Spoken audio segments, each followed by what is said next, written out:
ماہ ذوالحجہ کی بڑی برکات ہیں اپنی اولاد کے لیے، خاص طور پر ماہ ذوالحجہ کے جتنے بھی دن ہیں ان کے اندر دعا کریں۔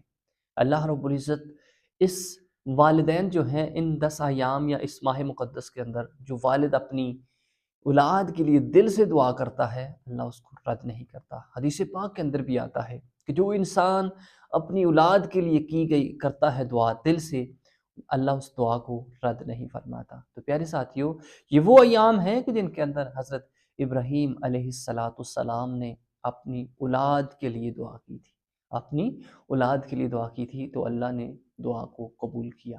پیارے دوستو، ماہ ذوالحجہ کی بڑی برکات ہے۔ ماہ ذوالحجہ کے جتنے بھی ایام ہیں، لوگ حج کرتے ہیں، ہر بندے کی زبان کے اوپر لبیک اللہم لبیک لبیک لا شریک لک لبیک ان الحمد والنعمہ لک والملک لا شریک لک لبیک۔